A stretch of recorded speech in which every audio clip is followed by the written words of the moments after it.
بسم اللہ الرحمن الرحیم الحمد للہ رب العالمین والصلاة والسلام علی سید المرسلین محمد وعلی آلہ وصحبہ اجمعین رب اشرح لی صدری ویسر لی امری واحلل عقدۃ من لسانی یفقہوا قولی۔ ہمارے درس کا پیج نمبر ہے 201 سورۃ التوبہ، آیت جہاں سے آغاز ہوگا 87۔ اعوذ باللہ من الشیطان الرجیم رضوا بأن يكونوا مع الخوالف وطبع على قلوبهم فهم لا يفقهون۔ رضیا رضو جمع کا صیغہ ہے۔ راضی ہوا، دو راضی ہوئے، سب راضی ہوئے۔ یہ ہے کہ انہوں نے پسند کیا تو سب کے سب راضی ہوئے۔ ان بیانیہ اور با مضبوطی کے لیے، جملہ بندی کے لیے، اس بات سے وہ راضی ہوئے کہ ہو جائیں یکونو مال خوالف، بیٹھے رہنے والی عورتوں کے ساتھ۔ اس بات پر وہ خوش ہوئے۔ اب رضیہ کا ترجمہ ہم کر رہے ہیں، خوش ہوئے۔ کون؟ منافقین کا ذکر چل رہا ہے۔ مہر لگا دی گئی ان کے دلوں پر، کیونکہ غزوہ تبوک میں اعلان ہوا تھا کہ چلیں، تو گھر میں بیٹھے رہے، لہذا ان کے دلوں پر مہر لگا دی گئی۔ تو وہ اب کہاں سے سمجھیں گے؟ مہر لگ گئی تو سمجھیں گے نہیں۔ اب اس میں سمجھنا یہ ہے کہ رضیا رضو ہے نا، راضی ہونا۔ اب یہ دشواری اس لیے پیش آئے گی کہ ہمارے یہاں رضیا رضو، تو یہ دشواری پیش آئے گی۔ تو رضو جمع کا صیغہ، رضی اللہ عنہ سنتے رہتے ہیں نا۔ تو رضیہ کون سا؟ میں کہہ رہا ہوں رضیہ وہ رضیہ جو فیمیل کا نام ہو نہیں، اس میں ہا ہے، رضیہ ہم بولتے ہیں نا، رضیہ یہ رضیہ۔ اس کا مصدر آتا ہے، گزشتہ پڑھ چکے ہیں، وَرِضْوَانٌ مِّنَ اللَّهِ أَكْبَرُ۔ دیکھو اللہ کی رضامندی سب سے بڑھ کر ہے۔ تو اسے کہتے ہیں مشتقات، یعنی مصدر ہے، اس سے کتنے صیغے بنے، 14 ماضی کے، 14 مضارع کے، تو یہ ہے رضو۔ اب اس کے بعد با آیا، ہمیشہ ان آتا ہے، ہم کہتے ہیں بیان یا بے راضی ہوئے کس بات سے کہ وہ عورتوں کے ساتھ بیٹھے رہیں۔ تو با کا کیا مطلب؟ تو آج با کو سنیے، ہم اردو میں بھی کہتے ہیں، ابھی عربی میں ملے گا الساق کے لیے۔ دیکھو کیسی جملہ بندی ہے، جیسے کہ ایک صاحب کو آپ لاتے ہیں، جیسے مجھے بھی لایا جاتا ہے۔ نہیں لائے تو آپ کیا کہیں گے؟ خود آ گئے؟ نہیں، کیا کہیں گے؟ خود بخود آ گئے۔ دیکھو با لگا کہ نہیں، کیا کہتے ہیں؟ خود بخود آ گئے۔ تو با کا کتنا فائدہ ہے۔ چلے آپ باغ میں چلے گئے، رنگ کے پھول، غلط، کیا کہیں گے؟ رنگ برنگ پھول۔ بس یہ با کام دیتا ہے۔ آپ نکالیں گے مادہ یفید و حرف با، سب ملے گا، مگر وہ کھوج کرنا چاہیے نا۔ تو یہ با کتنا آپ ہم بتائیں گے تو بھی کافی نہیں ہوگا، یہ علم ہے۔ خوالف گزشتہ پڑھ چکے ہیں، مخلفون خلاف رسول اللہ، خلاف یعنی اپوزٹ، مقابل، رسول کی مشیت کے خلاف۔ یہ خلاف نہیں ہے، گزشتہ پڑھ چکے ہیں مخلفون خالف، یہ وہ بھی نہیں ہے، یہ ہے خالفہ، فیمیل کی جمع خوالف۔ اس لیے لوگوں نے ترجمہ کیا ہے کہ عورتیں بیٹھنے والی، ان کے ساتھ انہوں نے بیٹھنا پسند کیا۔ ابھی عورتیں معنی کہاں سے آیا؟ یہاں تو عورتوں کا ذکر نہیں ہے۔ تو چاہے 5 وقتہ نماز ہو، چاہے جمعہ کی ہو، چاہے عیدین کی ہو، عورتوں کو بیٹھنے کا حق ہے، صحیح ہے نا؟ تو وہ عورتیں بیٹھتی ہیں، پھر جہاد عورتیں بیٹھتی ہیں۔ یہ اور بات ہے کہ عورتوں کے ساتھ بچے اور بوڑھے، تو یہ انہوں نے پسند کیا خوالف کے ساتھ. ایک جگہ آتا ہے طبواہ، اللہ نے مہر لگا دی، تو فاعل کا ذکر ہے یہاں طبع، یعنی مہر لگا دی گئی. اب کہاں سے سمجھیں گے؟ اب دوسری آیت شروع کرتے ہیں. لیکن الرسول والذین آمنوا معه جاہدوا باموالہم وانفسہم وأولئک لهم الخیرات وأولئک هم المفلحون. لیکن رسول اور جو آپ کے ساتھ ایمان لائے انہوں نے جہاد کیا اپنے مالوں سے، اپنی جانوں سے. جانوں سے جہاد کیسے؟ اور مالوں سے، مال پھینکا، تبرع چندہ دیا، اور خود بھی آ گئے. اب جو جنگ کے میدان میں آئے تو گارنٹی نہیں رہتی ہے نا، مگر وہ خوش، چاہے ہم جیتیں چاہے شکست، چاہے مر جائیں، تو قربانی دی، جہاد کیا. یہ لوگ لہم الخیرات، یہ اردو میں بہت استعمال ہوتا ہے لفظ خیرات، ہے نا. آج پتہ چلے گا کیا مطلب خیرات کا. یہ خیر کی جمع، خیر بھلائی. تو ان کے لیے بھلائیاں ہیں. دیکھو خیرات جمع آ گئی نا خیر کی، ان کے لیے بھلائیاں. اب بھلائی کون سی؟ ہر کام جو بھلا ہو. تو جنت میں بھلائیاں ان کے لیے جنہوں نے جہاد کیا. اور یہی لوگ فلاح پانے والے ہیں. اب ہمارے اردو میں خیرات یعنی جو فقیروں کو دیا جاتا ہے نا، وہ حالانکہ وہ خیر ہی ہے. کسی فقیر کو آپ نے 5 ریال دیے یا کھانا کھلایا تو بھلائی کا کام ہے، مگر وہ سننے کے لیے خیرات کہے گا بھائی خیرات بٹ رہی ہے تو کوئی نہیں جائے گا. اب بٹے گا کیا بھائی؟ خیرات کوئی بری چیز نہیں ہے نا، خیرات کوئی بری چیز نہیں. ابھی حال میں ایک مسئلہ میرے سامنے آیا تو میں بتا دوں، اس پر سے یاد آ گیا. ہمارے ایک صاحب نے سوال کیا کہ دلہن کے یہاں کھانے کی دعوت ہے تو یہ تو کھانا ناجائز ہے نا. سن رہے ہیں نا سوال؟ اب آپ بتاؤ کہ دلہن کے یہاں وہ آپ کو کھانے کے لیے بلا رہے ہیں، وہ کھانا ناجائز کیسے ہوا؟ کھانا ناجائز کون سا؟ وما ذبح علی النصب، شرک کے نام پر ذبح کیا. غور سے سنیں، یہ مسئلہ بہت بڑا ٹیڑھا مسئلہ ہے. بھائی آپ کو دعوت دی گئی دلہن کے یہاں سے کھانے کے لیے، آپ کہیں گے دلہن کے یہاں کھانا ناجائز. بھائی کیوں ناجائز کیوں ہے؟ کیا بات ہوئی؟ یہاں کے علماء بھی تو ہے نا، ان سے بھی یہ سوال کیا گیا. انہوں نے کہا کہ کھانا ناجائز نہیں. دیکھیں غور سے سنیے گا، آپ کے یہاں بچی کی شادی ہے اور وہ کہہ رہے ہیں کہ ہال میں دونوں کے مہمان آئیں گے تو 50-50 کہتے ہیں نا، شیئر کرنا، تو یہ ناجائز ہے؟ بتائیے. چلیے ایک اور مثال. انہوں نے کہا کہ کھانا سب آپ کھلائیں. دلہن والوں سے کہا، کیا کہا؟ کھانا آپ کھلائیں. کھلا دیا. ابھی ناجائز کیا ہے اس میں؟ کھانا ناجائز نہیں ہے، ان کا وہ عمل ناجائز ہے. یعنی انہوں نے جو مجبور کیا نا دلہن والوں کو کہ کھانا تم کھلاؤ، ان کا عمل غلط ہے. کس کے لیے؟ ان کے لیے، ہمارے لیے نہیں. اب بتاؤ کہ کون سا کھانا ناجائز ہے؟ کھانا ناجائز کیسے ہو گیا؟ ابھی یہ مثال ابھی بھی آئے گی آج کے صفحے میں. یعنی ایک ہوتا ہے عمل اور ایک ہوتا ہے نجاست. تو یہ سن لیجئے گا. اب یہاں خیرات، خیرات یعنی ہر بھلا کام. خیرات کوئی بری چیز نہیں ہے. قرآن شریف میں ان کے لیے خیرات، ہم نے اسے برا سمجھا، وہ کوئی حقیر ہے.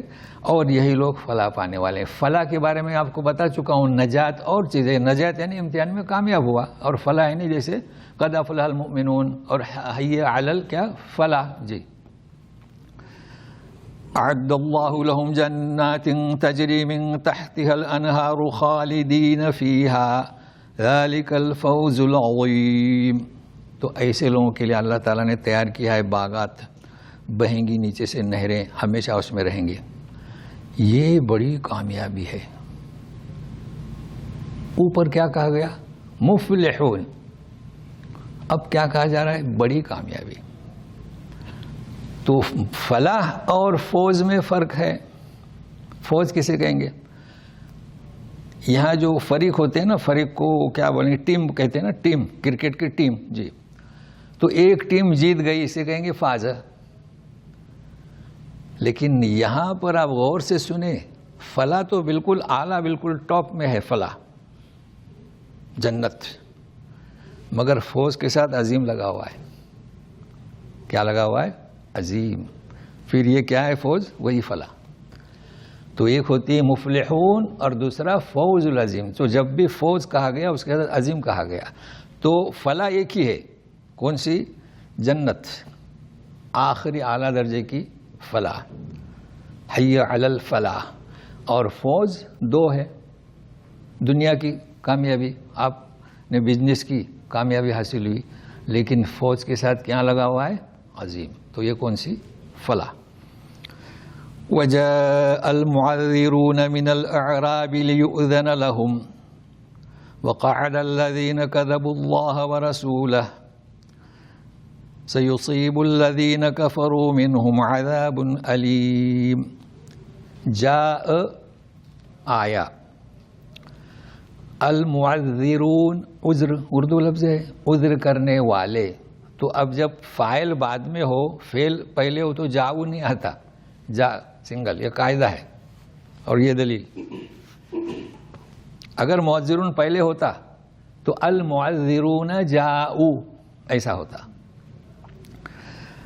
اب یہ معذرون کون عذر کرنے والے؟ من الاعراب. اعراب کا ترجمہ عربی میں بدو، یہاں سوکھ بدو ہے، دیکھا آپ نے باب مکے میں کھجوروں کی دکان ہے نا، بہت مشہور ہے زمانے سے سوکھ بدو. فارسی میں بادیہ نشین، اردو میں دیہاتی. اب میں جو بھی ترجمہ کروں، عذر کرنے کے لیے آئے بدو میں سے، من العرب دیہاتیوں میں سے. تو مدینہ کے باہر جو رہتے تھے نا وہ بادیہ نشین کہلاتے تھے، بدو کہلاتے تھے. شہر میں رہنے والے بدو نہیں کہلائے جاتے جی. تاکہ انہیں اجازت دی جائے کہاں؟ غزوہ تبوک میں جانے سے. اور بیٹھے ان لوگوں کے، وقاد الذین کذبوا اللہ، بیٹھے رہے جنہوں نے جھوٹ بولا اللہ اس کے رسول کے ساتھ. اب کیا مطلب ہوا؟ عذر کرنے والے آئے بدوؤں میں سے تاکہ اجازت دی جائے. ایک تو عذر کرنے والے ایک گروہ ہوا، اور من کی وجہ سے دو گروہ ہوئے. خود بخود سمجھ میں آتا ہے نا، من تو مطلب کوئی اور بھی گروہ ہے جنہوں نے عذر نہیں کیا. اچھا، تیسرا گروہ کے بغیر عذر کیے بیٹھے رہے. قال الذین کذبوا اللہ، انہوں نے جھوٹ کہا، عذر نہیں کیا، سب جھوٹ کہا. سیصیب الذین کفروا منہم عذاب علیم، تو جنہوں نے جھوٹ کہا یا کفر کیا ان کے لیے دردناک عذاب. بہرحال بادیہ نشین آئے، عذر کیا، بیٹھے رہے، جھوٹ بولا، تو ان کے لیے دردناک عذاب. ابھی ان کا ذکر اور آگے آ رہا ہے.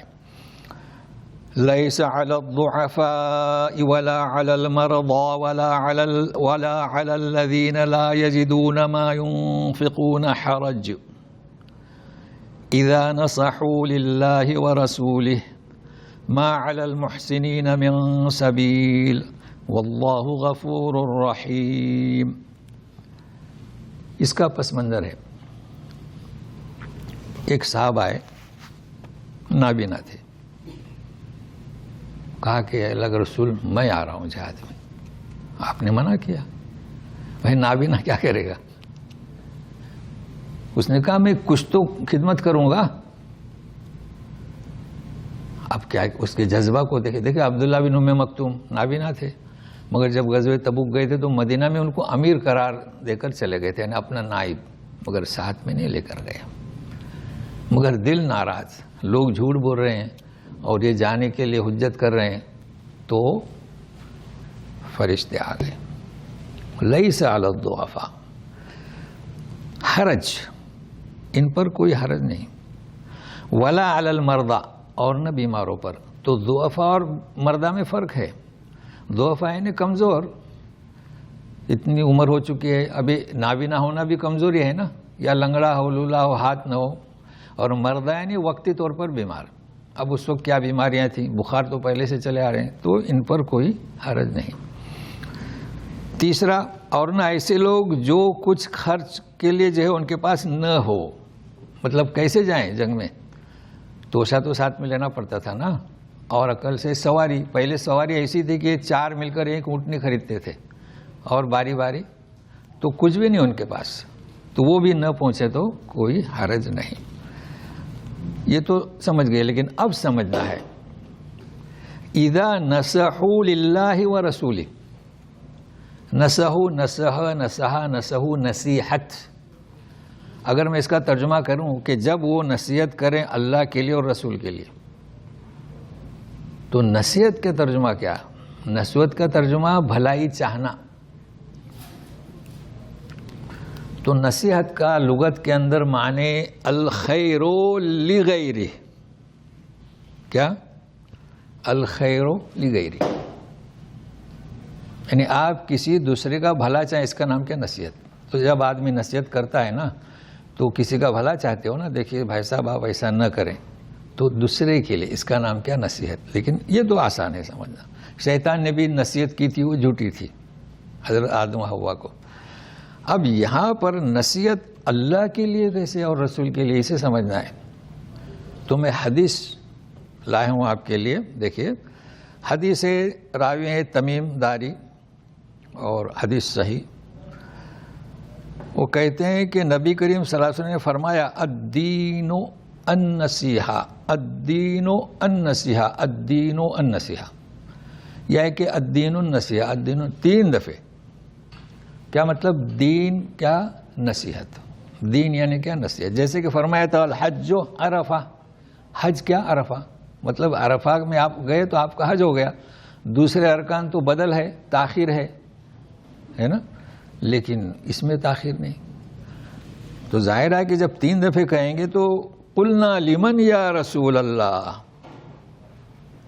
کس کے لیے نصیحت؟ کس کے لیے؟ ماں کے لیے، باپ کے لیے، بیٹے کے لیے.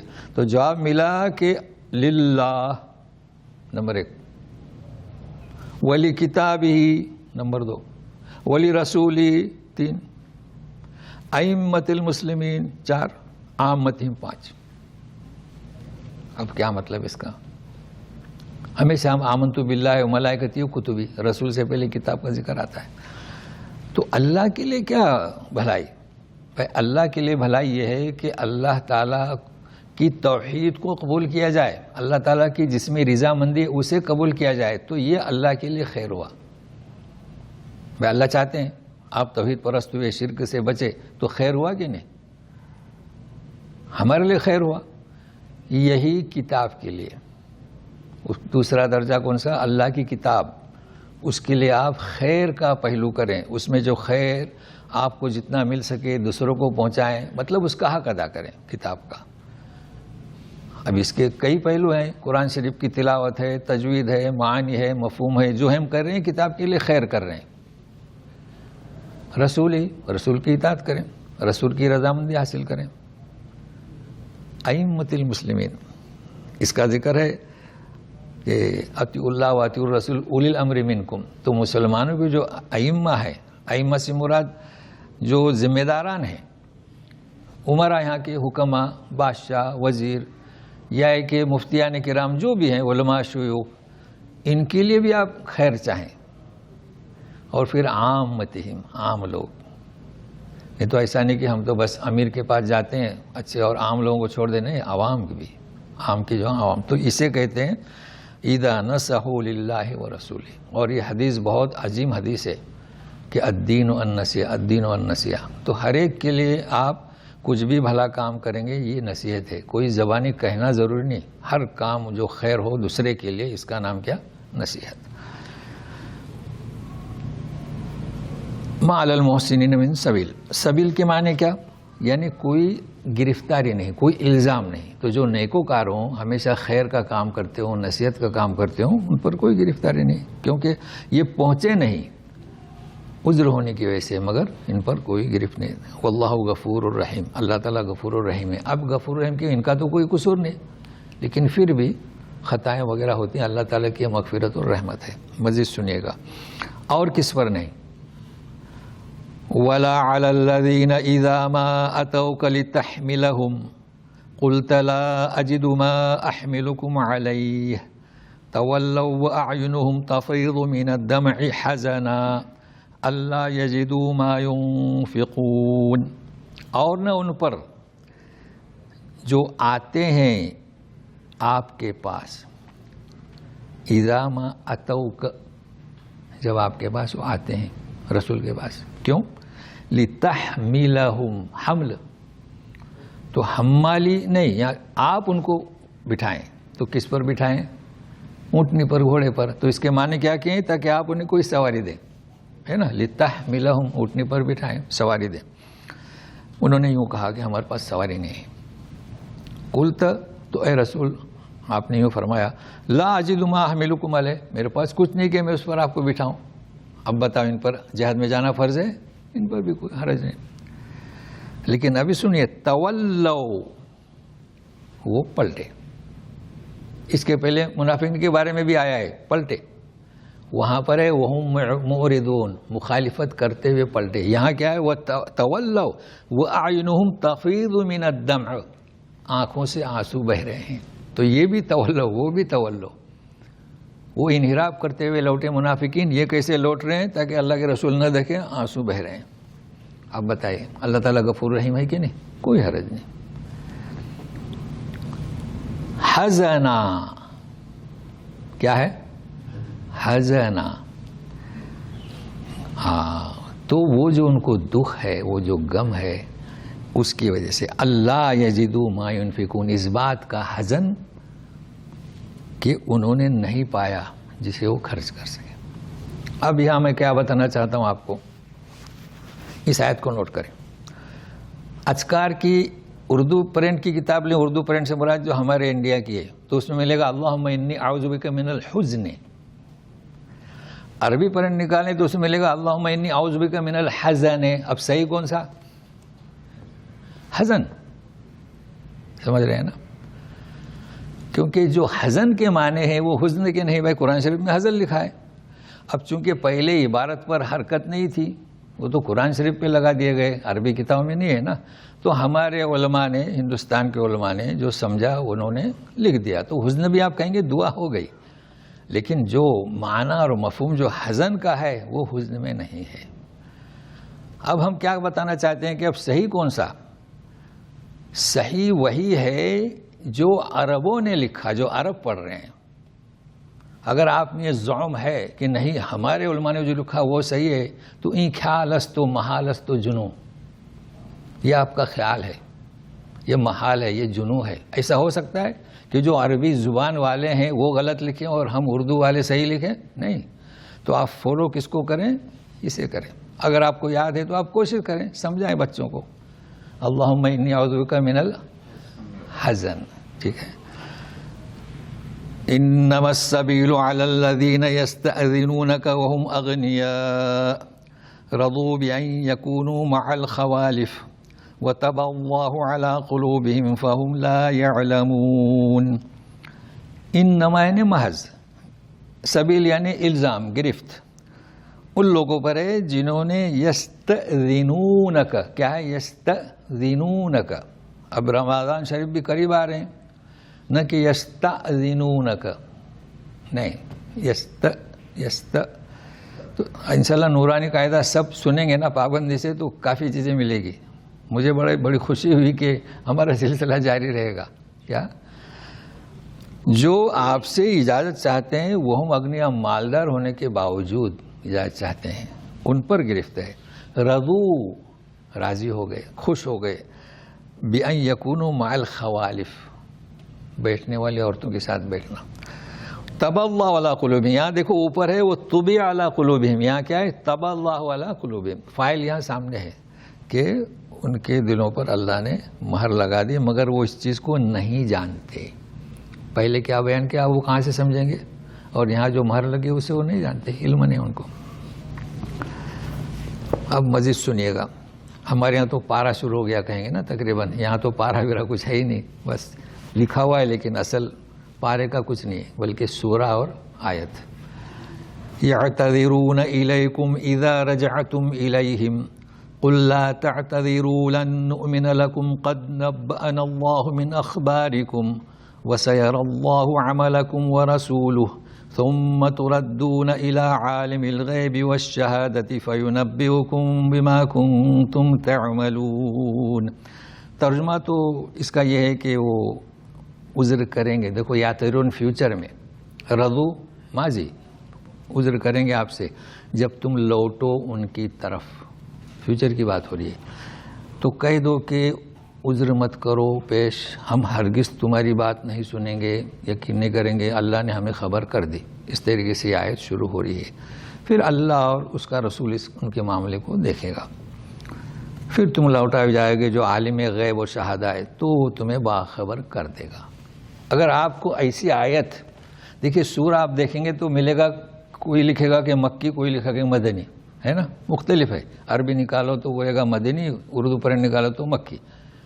مگر میں آپ کو ایسی آیت بتاتا ہوں کہ آپ کو نہ مکی مدنی، وہ آیت خود بتلا رہی ہے کہ یہ کہاں نازل ہوئی. اب دیکھو کیا کہا جا رہا ہے، یعتذرون الیکم، تم سے عذر پیش کریں گے جب تم لوٹو. اذا کس کے لیے آتا ہے؟ جب تم لوٹو گے. رجعتم اس کس کے لیے آتا ہے؟ پاسٹ. وَإِذْ قَالَ رَبُّكَ ہے نا لِلْمَلَائِكَةِ، یہ ہو چکا. وَإِذْ قَالَ ابراہیم ہو چکا، ایک ہی دفعہ ہو چکا قصہ. اور اذا جاء نصر اللہ مستقبل. تو اے رسول جب تم لوٹو مدینہ تب یہ پوچھیں گے. اب بتاؤ یہ آیت کب نازل ہوئی؟ غزوہ تبوک، سفر میں. کوئی شک ہی نہیں اس میں کہ جب واپسی کی تیاری کر رہے تھے تو اللہ نے خبر دے دی کہ تم جب لوٹو گے تو یہ عذر پیش کریں گے. تو کہہ دو کہ لن نؤمن لکم، جب آؤ گے تو وہ لوگ آپ کے پاس آئیں گے تو ہم تو واقعی مجبور تھے جنہوں نے پہلے عذر پیش نہیں کیا تھا. کہو کہ ہم تم پر یقین نہیں کریں گے. دیکھو نؤمن کا معنی کبھی یقین، کبھی ایمان. اللہ نے ہمیں خبر کر دیا تمہارے حالات سے، بات ختم ہو گئی. اور تمہارے اس رویے کو اللہ اس کا رسول دیکھے گا. مطلب کیا کرنا تصرف وہ کریں گے. نہیں تو رسول کہاں سے دیکھے؟ رسول نے تو نہیں دیکھا، اللہ نے دیکھا. مطلب معاملہ تمہارے ساتھ کیا کیا جائے. پھر لوٹا ہو جاؤ گے قیامت کے دن عالم الغیب و شہادہ. اس پر کہنے کی ضرورت نہیں، غیب و شہادت کا وہ جانکار ہے، تو تمہیں باخبر کر دے گا. اب اس کو ذہن میں رکھے گا کہ اذا رجعتم، لیکن اب اس آیت میں تبدیل ہو جائے گا لفظ. تو دونوں کے معنی کیا اسے ہمیں سیکھنا ہے. سَيَحْلِفُونَ بِاللَّهِ لَكُمْ إِذَا انقَلَبْتُمْ إِلَيْهِمْ لِتُعْرِضُوا عَنْهُمْ فَأَعْرِضُوا عَنْهُمْ إِنَّهُمْ رِجْسٌ وَمَأْوَاهُمْ جَهَنَّمُ جَزَاءً بِمَا كَانُوا يَكْسِبُونَ. کیا پڑھیں گے؟ وَمَأْوَاهُمْ. ٹھیک ہے نا. دیکھو رجس بھی آ گیا، اس میں کئی چیزیں سمجھنا ہے. قسم کھائیں گے اللہ کی جب تم لوٹو گے ان کی طرف. اب اس میں سمجھنا کیا ہے؟ اوپر تھا اذا رجعتم الیہم، یہاں اذا انقلبتم الیہم. بات تو ایک ہی ہے نا. ترجمہ کیا کیا ہم نے؟ اے رسول جب تم لوٹو گے ان کی طرف. یہاں پر ہے کہ جب تم لوٹو گے. تو ابھی پہلے مفہوم سمجھتے ہیں پھر اسے. لتعرضوا عنہم، تم جب لوٹو گے تو تمہارے پاس آئیں گے، قسمیں کھائیں گے تاکہ تم ان سے کیا بے رخی، یعنی چھوڑ دو، درگزر کرو. لتعرضوا عنہم اس کے لیے آئیں گے. فاعرضوا عنہم درگزر کر دو. مفہوم تو صحیح ہے. اس لیے کہ وہ رجس ہیں. ابھی ترجمہ کیا اس کے، وہ پلید ہیں، ناپاک ہیں، تو ہم بھی ترجمہ کریں گے رجس. ان کا ٹھکانہ جہنم، جزاء بما کانوا یکسبون، جو کہ انہوں نے کمایا جھوٹ بول کر، جو ان کی کارکردگی ہے. یہاں وہ مال کی کمائی نہیں، جہنم ہے. اب اس میں سمجھنا ہے انقلبتم اور رجس. یہ کیا بات ہوئی؟ اذا رجعتم اور اذا انقلبتم، فرق ہے. رجوع کسے کہیں گے؟ ہم سب یہاں آئے، ہم گھر لوٹیں گے. رجوع کسے؟ رجوع. انقلبتم انقلاب سے، انقلاب کسے کہتے ہیں جانتے ہیں؟ رجوع نہیں ہے. سب سے بڑا دنیا میں انقلاب محمدی صلی اللہ علیہ وسلم ہے کہ نہیں؟ ٹاپ میں آپ دیکھیں، سب سے بڑا انقلاب ٹاپ کا. اس کے بعد ایک انقلاب آیا ایران کا، خمینی والا، وہ بھی مشہور ہے. ایسا انقلاب کہیں نہیں دیکھا گیا. پھر کولمبو میں جایا سری لنکا میں، وہ بھی انقلاب تھا. یہ سب مثالیں اس لیے دے رہا ہوں کہ سمجھ میں انقلاب کسے کہتے ہیں. اب یہ کہا جا رہا ہے کہ اذا انقلبتم، رجوع میں کیا ہوا؟ آپ مدینہ سے گئے تھے تبوک کے لیے، تو جب تم مدینہ پہنچو. انقلاب میں کیا ہے؟ وہ چیز تبدیل ہو جاتی ہے. جب یہ مدینہ سے نکلے تھے، جب مدینہ لوٹے تو حالات تبدیل ہو گئے، امن و امان ہو گیا. پہلے خوف تھا، اسے کہیں گے انقلاب. انقلاب محمدی آیا صلی اللہ علیہ وسلم تو توحید مٹ گئی، دوسرا ماحول آ گیا. ایران میں انقلاب آیا، پہلی حکومت ختم ہو گئی. سری لنکا میں انقلاب آیا تو یہ ہے انقلاب. تو کہا جا رہا اذا انقلبتم، تو اس میں بشارت بھی ہوئی نا. اب جب لوٹے مدینہ تو رجوع بھی ہے، اپنی اصل جگہ پر لوٹے، اور انقلاب بھی ہے، وہ حالات نہیں تھے. اب رجس کے معنی کیا؟ اچھا گزشتہ آیت گزر چکی، حوالہ دینے کی ضرورت نہیں. انما المشرکون نجس ہے نا، لا یقربوا المسجد الحرام بعد عامہم ھذا. حوالہ دینے کی ضرورت نہیں. اسی سورۃ توبہ میں وہاں نجس کہا گیا، یہاں کیا کہا جا رہا ہے؟ انہم رجس. اب ناپاک کسے کہیں گے؟ اس کو سمجھنے کے لیے ایک آیت شاید آپ ساتھ دیں. ہاں، شراب کی انما الخمر والمیسر والازلام رجس من عمل الشیطان. رجس ہے نا کہ شراب کا پینا رجس ہے، ناپاک ہے، لیکن کیا ہے؟ من عمل الشیطان. تو ابھی نجاست کسے کہتے ہیں اور رجس کسے کہتے ہیں؟ نجاست کسے کہیں گے؟ اب جب میں بیان کروں گا تو آپ کے ذہن میں سوال ابھرے گا، لیکن ہم وہ بھی حل بتائیں گے آپ کو انشاءاللہ. نجاست جیسے کہ ناپاکی، بول و براز، ہم جو رفع حاجت کے لیے جاتے ہیں پڑھا ہوا ہے، تو اسے کیا کہیں گے؟ نجاست. یعنی عین، عین یعنی بالکل، یعنی اسے جسم ہے ناپاکی. یہ کیا ہے؟ نجاست. اب آپ بتاؤ کہ شراب کو نجاست کہا جا رہا ہے؟ رجس من عمل الشیطان. شراب پینے کا جو عمل ہے اسے نجاست کہا جا رہا ہے. دیکھو فرق ہے، شراب پینے کا جو عمل ہے وہ رجس ہے من عمل الشیطان. اب بتاؤ، ایک شراب آپ کھجور رکھیں یا کاجو رکھیں، انگور رکھیں، اور وہ جب تعفن آتا ہے تو نیچے شراب بن جاتی ہے. آپ کہیں میں باہر گھر بند کر کے جب آئے تو فریج میں وہ تعفن. اب آپ تعفن میں اس میں ہاتھ ڈالا، وہ ناپاک ہے؟ نہیں، ناپاک تو نہیں ہے نا. دھو ڈالیں، جو ناپاک، اسے نجاست نہیں کہتے. لیکن اگر آپ نے اسے پیا تو یہ پینا اس کا عمل آ گیا نا فرق سمجھ میں. تو کلام پاک میں نجاست ہے، رجس ہے، مہین ہے، من ماء مہین. تو مہم کا معنی کیا؟ بے وقات، ایک بوند جس کے پیدائش ہوئی. تو یہ قرآن کے جو الفاظ ہیں اسے سمجھنے کی ضرورت ہے. لیکن اب ایک سوال باقی رہتا ہے، آج نہیں تو کل کریں گے، تو مشرک کون سا نجس ہے؟ ہم تو ملتے ہیں مسجد میں جاتے وقت، ہے نجس، وہ کون سی نجاست ہے؟ تو اسے بھی سن لیجیے گا. دیکھیے، ایک ہوتا ہے ظلم. ظلم کسے کہتے ہیں؟ کسی کو مارنا، کسی کو لوٹنا، کسی کی زمین ہڑپنا. سب سے بڑا ظلم کیا ہے؟ ان الشرک لظلم عظیم، ہے نا. اللہ شرک سب سے بڑا ظلم ہے. نجاست کسے کہتے ہیں؟ جو گندی ہے. لیکن سب سے بڑی نجاست آلودگی کون سی؟ شرک. اس لیے کہا گیا انما المشرکین نجس. بتاؤ اب نجس ہے کہ نہیں؟ کون سا نجس؟ معنوی، ہاتھ ملا سکتے ہیں. تو یہ فرق ہے. اس لیے کہ دل میں شرک کی غلاظت، یہ انما المشرکون نجس. تو یہ میں نے اس اعتبار سے بتا دیا. تو آپ رزق کو یاد رکھیں، رزق کو اور مہین کو. جی ہاں، کراہیت کی بیان. جی ہاں، کراہیت، مکروہ. ہاں، رزق سن تو رزق کے معنی کراہیت کے بھی. ہاں، مکروہ یعنی یہ جو شراب کا پینا ہے یہ کیا ہے؟ عمل شیطان سے ہے. تو عمل شیطان تو مکروہ ہے ہی، لیکن یہاں تو حرام ہے شراب. جی جی، بار بار رہو تو جی. تو واضح ہوا نا. اور مأواہم جہنم. اچھا، اب آگے سے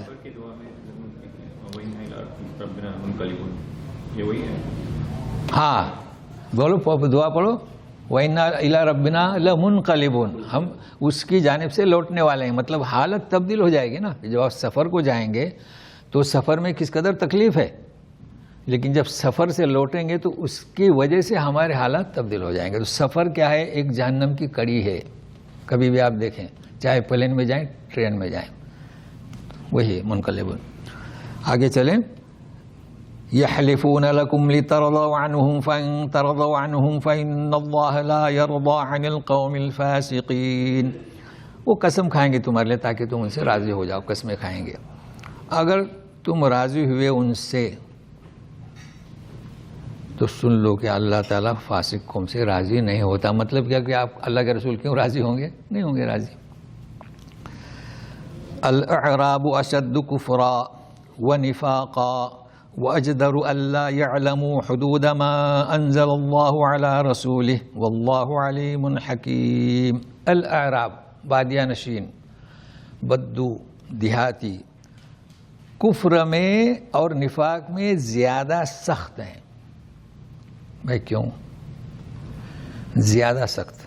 کیونکہ منافقین کا جو طبقہ پایا گیا وہ بادیہ نشین زیادہ تھا، کیونکہ سوچنے کی صلاحیت نہیں. یہاں پر بھی لیکن لوگ بدو دیکھتے ہیں فروغ کر رہا ہے تو ہم تھوڑا ہچکچاتے ہیں، وہ سمجھ سے کام نہیں لیتے.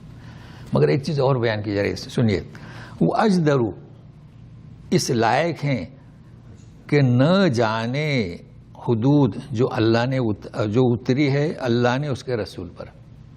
کیا کہا جا رہا ہے کہ دیہات میں انسان کو سیکھنے کے مواقع نہیں ملتے، اس لیے ہم لوگ شہر میں فلیٹ لے لیتے ہیں صاحب پڑھائی کے لیے. بس یہی کہا جا رہا ہے. دیہات میں کیسے تعلیم ہوگی؟ اور کچھ نہیں. اتنے پہلے یہ بات کہی جا رہی ہے کہ جو دیہات میں انہیں کچھ پتہ نہیں، سیکھنے کے مواقع نہیں، تو وہ اس لائق ہیں.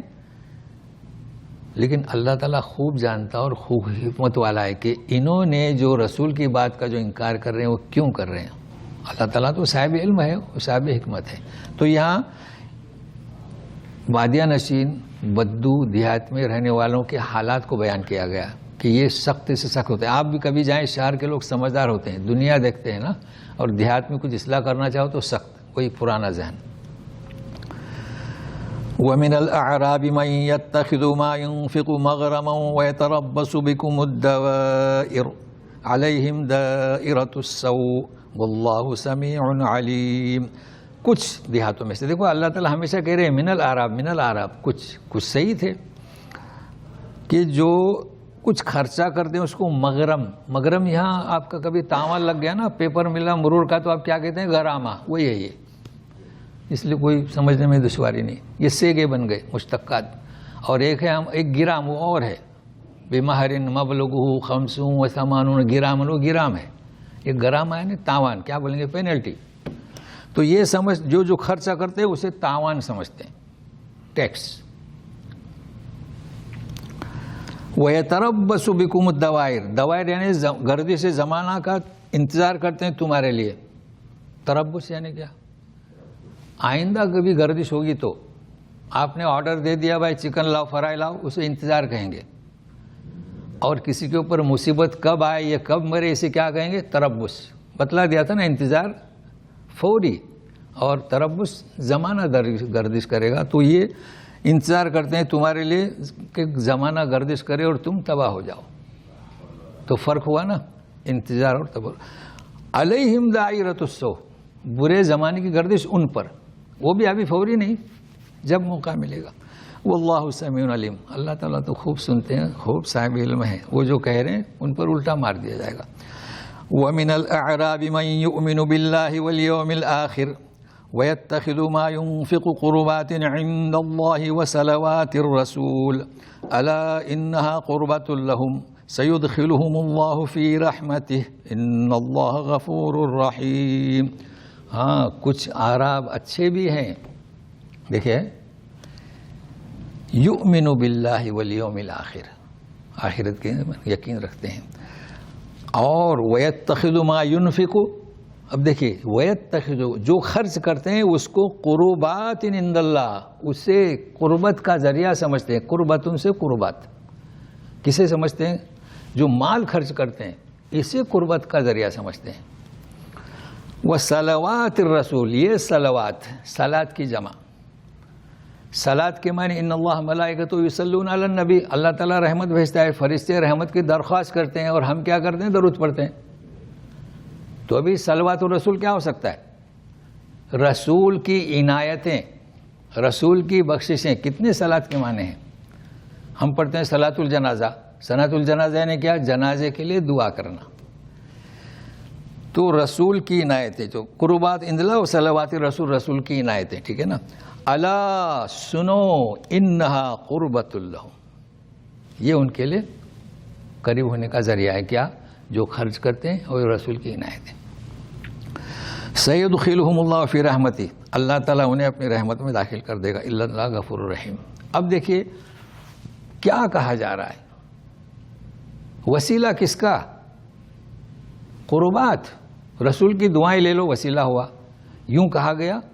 مگر بڑا افسوس ہے کہ گزشتہ میرے پڑھنے میں ایک مضمون آیا، اب کیسے لوگوں کو سمجھائیں. انہوں نے کیا لکھا جانتے ہیں؟ حافظ ابن حجر نے لکھا ہے، آپ ان کی کتاب لینے ملتی ہے، کہ وسیلہ مال لو کے مانگنا جائز ہے. تو لوگ ناجائز بھی کہہ رہے ہیں. اگر یہ غلط نکلا تو اس لیے اس سے بچے رہو. مگر ایک کتاب علماء دیوبند کی ایسی آئی سامنے، کہتے ہیں کہ ہاں وسیلہ سے دعا مانگنا دعا کا رکن نہیں. سنیں غور سے، دعا کا رکن نہیں، لیکن دعا میں رسول کا وسیلہ مانگنا رسول کا وسیلہ نہ مانگنے سے زیادہ افضل ہے. اب کیا رہا؟ اس لیے لوگ مانگ رہے ہیں. ہاں گھما دیا. اب بریل والا کا کیا حالت ہوگی؟ میں تو علماء دیوبند کا فتویٰ صادر ہو گیا، کیونکہ لوگ بڑے پریشان ہیں نا. یہاں سے جاتے ہیں نا، ہمارے یہاں خود یہ ہوا، انہوں نے اللہ اکبر کبیرہ سبحان اللہ کتنا آدھا گھنٹہ تکبیر، پھر اللہ اکبر. جب خطبے سے فارغ ہوئے تو 3 دفعے وسیلہ رسول کا. تو میں نے لوگوں نے کہا کہ یہ کیا ہوا؟ تو ان تک خبریں پہنچتی ہیں. تو فتویٰ صادر ہوا کہ رسول کے وسیلے سے دعا مانگنا بغیر وسیلے کے دعا مانگنے سے زیادہ افضل ہے. اب آپ کیا کریں گے؟ تو بڑی محنت کی ضرورت ہے، سمجھائے لوگوں کو. باقی حافظ ابن حجر کی بات معتدل ہے. بھائی لوگ اختلاف کر رہے ہیں، چھوڑ دو. جز تو نہیں ہے نا. آدم علیہ السلام سے لے کر نبی کریم صلی اللہ علیہ وسلم کسی نے مانگی وسیلے سے دعا، اور یہ کیا ہے؟ قربت لہم، اللہ کی رضامندی. خرچ کرو. تو آج کا درس اتنا ہی کافی. چیزیں میں نے بتلایا، رجس اور نجاست اور بھی کئی چیزیں بتلایا. ذہن میں فوز عظیم اور فلاح. تو اللہ تعالی ہمارے اس محنت کو قبول کرے. اعوذ باللہ من الشیطان الرجیم. الا انہا قربت لہم سیدخلہم اللہ فی رحمتہ ان اللہ غفور الرحیم. سبحانک اللہم و بحمدک اشہد ان لا الہ الا انت استغفرک و اتوب الیک. جی نماز کے بعد لوگ سلام عرض کرتے ہیں، ہاں کیا ہے؟ یہ بھی غلط طریقہ ہے، غلط طریقہ ہے. گھروں پہ بلا کے سلام پیش کرا جاتا ہے. نہیں، غلط. سب بدعت ہیں، بدعت میں آتے ہیں.